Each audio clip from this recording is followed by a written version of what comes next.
ರಾಜ್ಯದಲ್ಲಿ ಸಚಿವ ಸಂಪುಟದ ವಿಸ್ತರಣೆಗೆ ಕಸರತ್ತಂತೂ ಜೋರಾಗಿ ನಡೀತಾ ಇದೆ. ಹಳೆದು ತೂಗಿ ಈಗ ಪಟ್ಟಿ ಫೈನಲ್ ಮಾಡಿದ್ದಾರೆ. ಆ ಪಟ್ಟಿ ತೆಗೆದುಕೊಂಡು ಡೆಲ್ಲಿಗೆ ಹೋಗ್ತಾರೆ. ಇವತ್ತು ಡಿಕೆ ಶಿವಕುಮಾರ್ ಮುಖ್ಯಮಂತ್ರಿಗಳು, ಸಿದ್ದರಾಮಯ್ಯನವರು ಮಾಜಿ ಮುಖ್ಯಮಂತ್ರಿಗಳು ಹಾಗೆ ಕೆಪಿಸಿಸಿ ಅಧ್ಯಕ್ಷರು ಸಂಪುಟ ವಿಸ್ತರಣೆ ಪಟ್ಟಿ ಫೈನಲ್ಗೆ ಕೊನೆ ಕಸರತ್ತಿದೆ.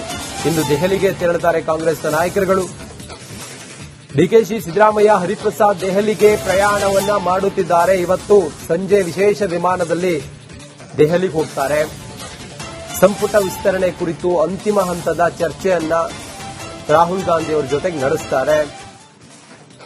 ಎಐಸಿಸಿ ಅಧ್ಯಕ್ಷ ಮಲ್ಲಿಕಾರ್ಜುನ ಖರ್ಗೆ ಅವರ ಜೊತೆಗೂ ಕೂಡ ಚರ್ಚೆ ಮಾಡ್ತಾರೆ.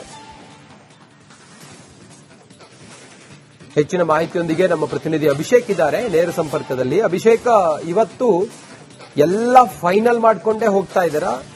ದೆಹಲಿಯಲ್ಲಿ ಒಂದು ಅಂತಿಮವಾಗಿ ಯಾರ್ಯಾರು ಮಂತ್ರಿಗಳು ಅನ್ನೋದು ಪಕ್ಕ ಆಗುತ್ತಾ?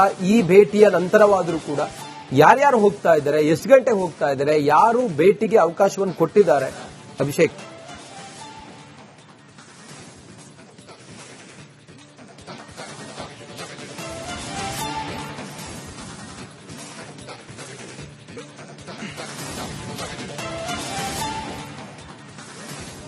ಈ ಸದ್ಯದ ಮಟ್ಟಿಗೆ ರಂಜಿತ್, ಒಂದು ಅಂಶವನ್ನು ಗಮನಿಸಬೇಕಾಗಿರುವಂತದ್ದು, 2 ಬಾರಿ ದೆಹಲಿಗೆ ಹೋದ್ರೂ ಕೂಡ ಹೈಕಮಾಂಡ್ ಪಟ್ಟಿಯನ್ನ ಫೈನಲ್ ಮಾಡಿರಲಿಲ್ಲ. ಕಾರಣ ಏನಂದ್ರೆ ಹೈಕಮಾಂಡ್ ಒಂದು ಸೂಚನೆಯನ್ನ ಅಥವಾ ಒಂದು ಪ್ಯಾರಾಮೀಟರ್ ಅನ್ನ ಕೊಟ್ಟಿತ್ತು. ಅತ್ಯಂತ ಹೆಚ್ಚಿನ ಅವಕಾಶವನ್ನ ಈ ಬಾರಿ ಯುವಕರಿಗೆ ಕೊಡಬೇಕು. ಯುವಕರು ಅಂದ್ರೆ ಯಾರು ಅನ್ನೋ ಒಂದು ಲೆಕ್ಕಾಚಾರದಲ್ಲಿ ಇಲ್ಲಿವರೆಗೂ ಸಿದ್ದರಾಮಯ್ಯನವರಾಗಿರ್ಬೋದು, ಡಿಕೆ ಶಿವಕುಮಾರ್ ಆಗಿರ್ಬೋದು, ಅದ್ರ ಜೊತೆಗೆ ಬಿಕೆ ಹರಿಪ್ರಸಾದ್ ರವರು ಹಾಕೊಂಡಿದ್ದಂತ ಚೌಕಟ್ಟು ಬೇರೆಯಾಗಿತ್ತು. ಆದ್ರೆ ಈ ಸದ್ಯದ ಮಟ್ಟಿಗೆ ಹೈಕಮಾಂಡ್ ಹೇಳಿರುವಂತದ್ದು 50 ವರ್ಷದ ಒಳಗಿರುವಂತಹ ಹೊಸ ಫೇಸ್ಗಳಿಗೆ ಅವಕಾಶವನ್ನ ಕೊಡಿ.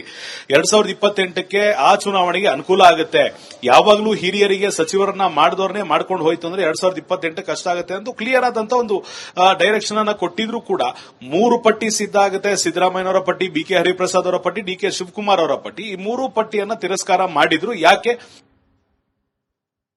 ಅಂದ್ರೆ ಹೆಚ್ಚಿನ ಆದ್ಯತೆಯನ್ನ ಕೊಟ್ಟಿರಲಿಲ್ಲ ಅಂತ. ಆದ್ರೆ ಈಗ ಹೈಕಮಾಂಡ್ ಕೊಟ್ಟಂತ ಸಂದೇಶದ read in between the lines ಏನ್ ಹೇಳ್ತೀವಿ ಅಂದ್ರೆ ಅಮೌಖಿಕ ಮಾಹಿತಿ ಆಗಿರ್ಬೋದು ಅಥವಾ ಅಮೌಖಿಕ ಸೂಚನೆಯನ್ನ ಈಗ ಪರಿಪಾಲಿಸಬೇಕಂತ ಅನಿವಾರ್ಯತೆ ಇರುವಂತದ್ದು. ಶಿವಕುಮಾರ್ ಅವರು ಸಿಎಂ ಆಗಿ ಪ್ರಮಾಣ ವಚನ ತಗೊಂಡು ಸುಮಾರು 2 ತಿಂಗಳಾಗ್ತಾ ಬಂದ್ರು ಕೂಡ ಇನ್ನ ಕ್ಯಾಬಿನೆಟ್ ವಿಸ್ತರಣೆ ಆಗದಿರೋದ್ರಿಂದ ಹೈಕಮಾಂಡ್ ರಿಕ್ವೈರ್ಮೆಂಟ್ ಏನು, ನಾವು ಮಾಡಬೇಕಾಗಿರೋದೇನು ಎಂದು ಈಗಾಗಲೇ ಈ 3 ನಾಯಕರಿಗೆ ಗೊತ್ತಾಗಿದೆ. ಯಾರಿಗೆ? ಡಿಕೆ ಶಿವಕುಮಾರ್ ಅವರಿಗೆ, ಸಿದ್ದರಾಮಯ್ಯನವರಿಗೆ, ಬಿಕೆ ಹರಿಪ್ರಸಾದ್ ಅವರಿಗೆ. ಈ ಕಾರಣದಿಂದಾಗಿ ಇವತ್ತು ಸಂಜೆ ದೆಹಲಿಗೆ ತೆರಳುತ್ತಾರೆ.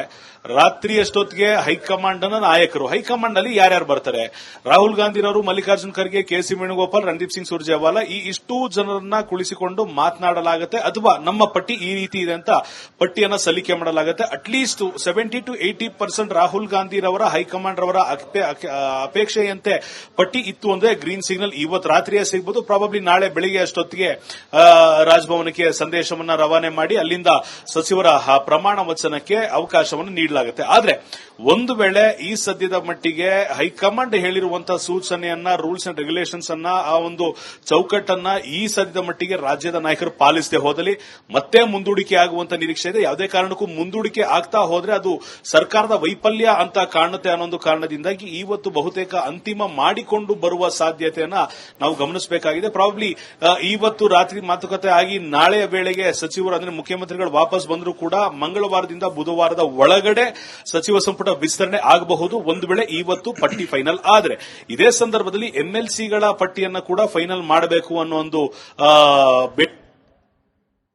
ಆಯ್ತು ಅಂದ್ರೆ ಸಚಿವಾಕಾಂಕ್ಷಿಗಳು ದೆಹಲಿಗೆ ವಾಪಸ್ ಹೋಗ್ತಿರುವಂತದ್ದು ಕಾರಣ ಈಗ ಅವಕಾಶ ತಪ್ಪಿದ್ರೆ ಇನ್ನು 2028ವರೆಗೂ ಅವಕಾಶ ಸಿಗೋದಿಲ್ಲ. ಈ ಕಾರಣದಿಂದಾಗಿ ಯುವಕರ ಕೋಟಾ ಇರಬಹುದು, ಸೀನಿಯರ್ಗಳ ಕೋಟಾ ಇರಬಹುದು, ಜಿಲ್ಲಾವಾರು ಕೋಟಾ ಇರಬಹುದು, ಜಾತಿ ಕೋಟಾ ಇರಬಹುದು, ಎಲ್ಲರೂ ಕೂಡ ಹೈಕಮಾಂಡ್ ಮುಂದೆ ಸಬ್ಮಿಷನ್ ಮಾಡಲಿಕ್ಕೆ ಅವಕಾಶ ಇಲ್ಲದೆ ಇದ್ರೂ ಕೂಡ ಸಿದ್ದರಾಮಯ್ಯನವ್ರನ್ನ, ಹರಿಪ್ರಸಾದ್ ಅವರನ್ನ, ಡಿಕೆ ಶಿವಕುಮಾರ್ ಅವರನ್ನ, ಮಲ್ಲಿಕಾರ್ಜುನ ಖರ್ಗೆ ಅವರನ್ನ ಸಿಕ್ಕ ಸಂದರ್ಭದಲ್ಲಿ ಭೇಟಿಯಾಗಿ ಒಂದು ಅಟೆಂಡೆನ್ಸ್ ಅನ್ನ ಹಾಕಿ ನಿಮ್ಮ ಕೃಪೆ ನಮ್ಮ ಮೇಲೆ ಇರಲಿ ಅಂತ ಒಂದು ಮನವಿಯನ್ನ ಮಾಡುವಂತ ಕೆಲಸವನ್ನ ಸಚಿವಾಕಾಂಕ್ಷಿಗಳು ಮಾಡೋರಿದ್ದಾರೆ. ರಂಜಿತ್, ಓಕೆ, ಥ್ಯಾಂಕ್ ಯು ನಿಮ್ಮೆಲ್ಲ ಮಾಹಿತಿಗಾಗಿ.